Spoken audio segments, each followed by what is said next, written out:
the secret manual book of elders in handling that disfellowshipping process. They have sent an appeal committee. And I was wondering din, what will happen if we will just concede to their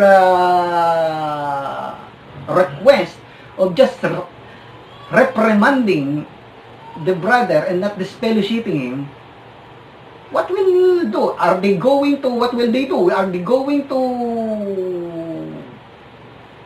retract or to recall the disfellowshipping process? It is unthinkable because the publisher of the congregation, if the elders will do that or the society will do that, recalling the announced judicial decisions of the judicial committees, the publishers or the ordinary members will lose confidence and trust to the process to the processes of judicial actions inside the congregation. So, but then in that particular case, the Watchtower and the Circuit Overseers has sent an appeal committee. Then what I want to mention here is the particular attitude of the speaker of the appeal committee. In fact, he is not the chairman of the appeal committee, but the appeal committee, for some reason, has designated him to become the spokesperson on their behalf, on behalf of the judicial or the appeal committee. And so we are the one, he is the one making the talking for the appeal committee, and I am the one, since I am the chairman of the judicial committee, I am the one who's making the our side manifest to the discussion, in the discussion. So, one time in our conversations in many meetings that we have faced each other over and on the table, the spokesperson of the appeal committee told me that I am so cruel in disfellowshipping the brother. But I told him, because I know for a fact that this brother is a former circuit overseer, long time former circuit overseer. So I told him that maybe he don't know me because I am not famous in our circuit. I told him that I am a third generation Jehovah's Witness, and I grew up in the organization reading our publications regarding discipline inside the congregation, and the paragraphs and the Watchtower, the official magazine of the organization. I told him that I haven't encountered or read any paragraphs or sentence that is stating that disfellowshipping is a cruel thing. Instead, on the other hand, the Watchtower always told us, I told the brother, they always told us that disfellowshipping is a loving provision from Jehovah. So why are you saying that I am a cruel person because of disfellowshipping the unrepentant brother? An unrepentant brother. Where did you get that kind of idea? I asked him. So, he was quote unaware of my remark and my rhetoric question, because as an elder and a long time Jehovah's Witness or a circuit overseer, former circuit overseer at that, he knows that what I'm saying is true when it comes to the policy or the viewpoint of the society regarding disfellowshipping. So, I don't know what has happened to the brother, but my last news about him is that he has not returned to the organization because of so much shame in the congregation, because his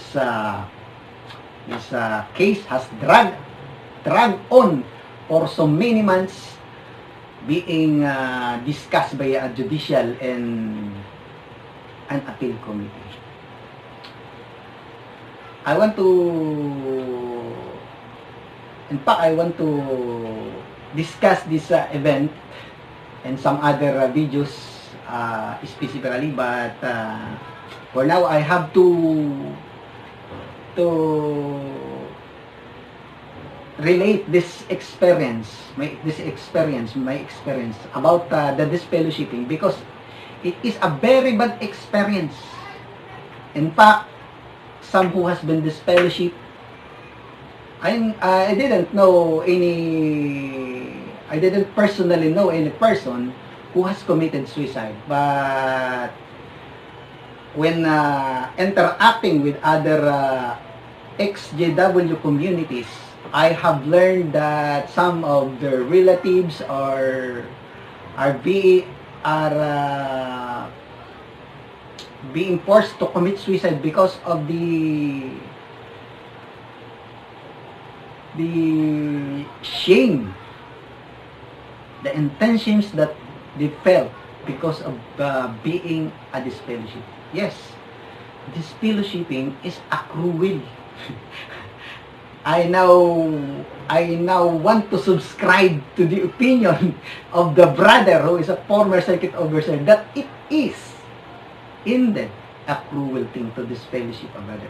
So that is why many Jehovah's Witnesses right now who are still inside the organization, even if they don't like some policies, or they have come to realization that some of their long-held beliefs are not in accordance with what the Bible is saying, they are afraid to voice out their opinion, to make known their minds, even to their family members, even to their closest friends and family members, because it may lead up to a judicial committee, or her friends will not treat him like as close before, or will go away from him, or worship will shun him.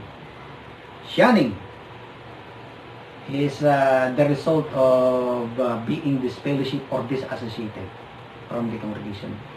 Your closest friends, even your family members, immediate family members, will disown you. They will feel ashamed because of you, because you have ruined the reputations of your family inside the organization. You are a bad guy. You are a stinking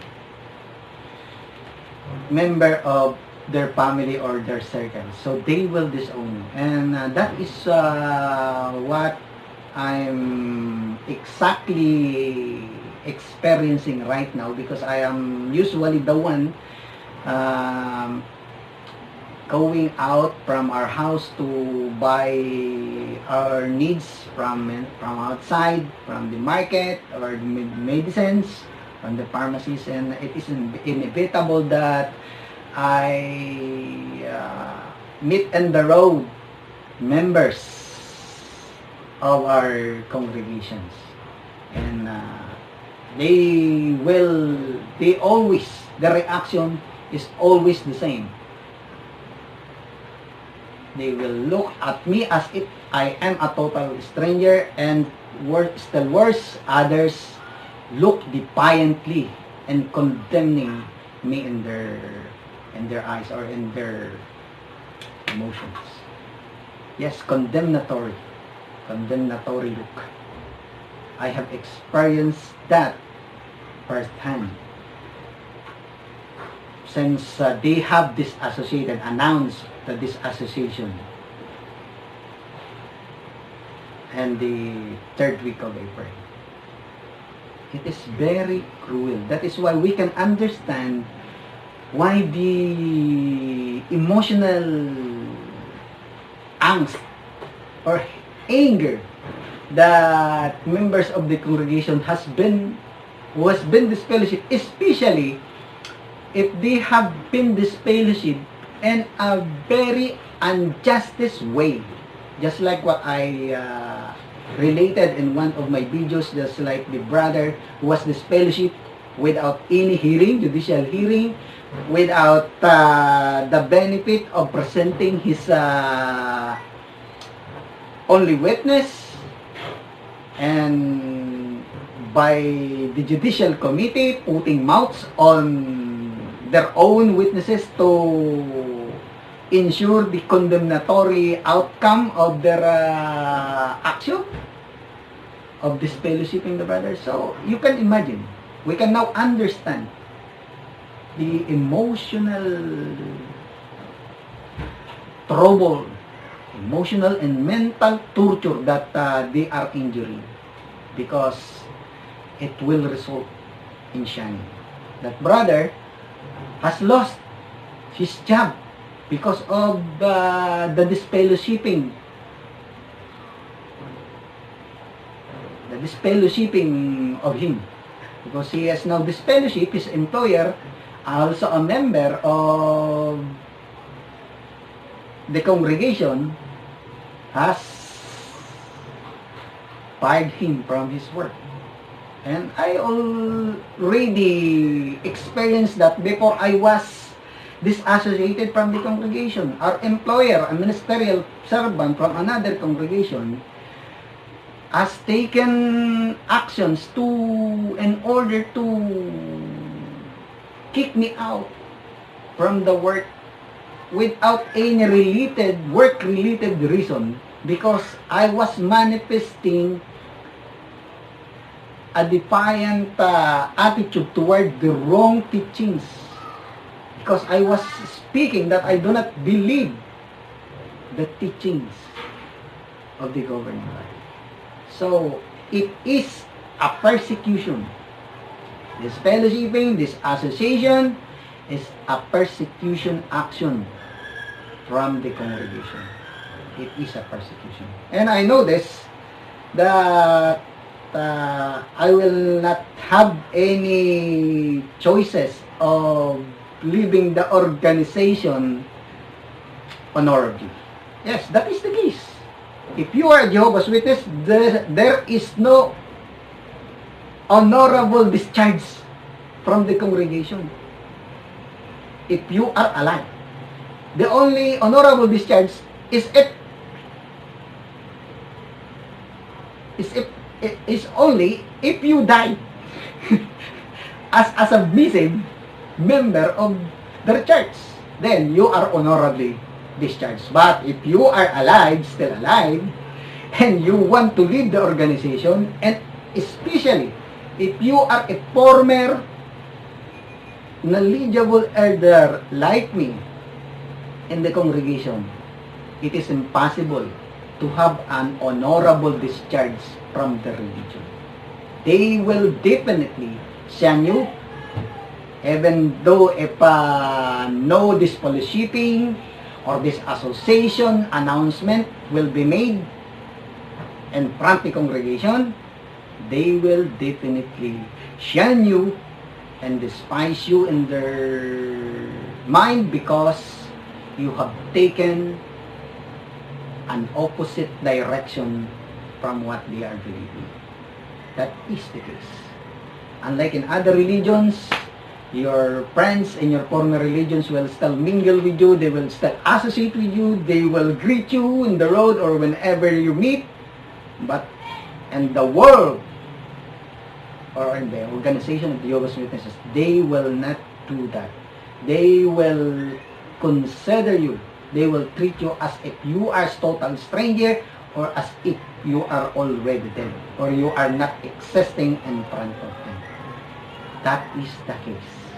And not only that, inside the immediate family members, they have separated family members because of this unmerciful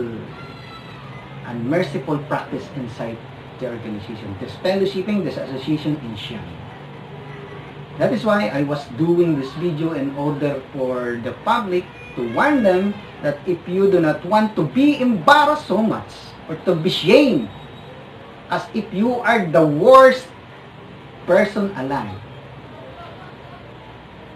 do not join this organization, because this is a very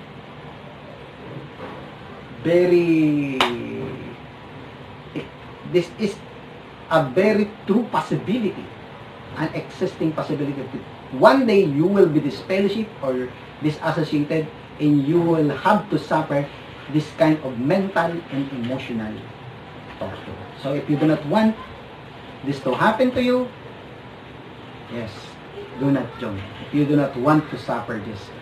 I know this, and this association I have, for this association of me and the congregation, I have prepared myself for the last 15 years before I decided to live with finality and officially the organization. But then, in front of the witnesses, when I encounter or meet them in the road or whenever they meet, I have to tell you that it is a not so good experience. It is a bothering experience. So, even my wife, she has told me that she wants to leave the city in order for her not to encounter our former friends inside the organization and not to suffer the emotional and mental torture because of the channel. Even though if she is not yet, and my daughter, they are not yet disfellowship or disassociated from the congregation, but many of the brothers and sisters inside the congregation is treating them as if they are already an outcast, in the congregation. So that's all for this video. I have this has gone so far, and once again, it is my prayer that we will be safe. We will all have a healthy family, healthy life, and may the God Lord bless us, and may we survive this pandemic. Thank you, and have a nice day.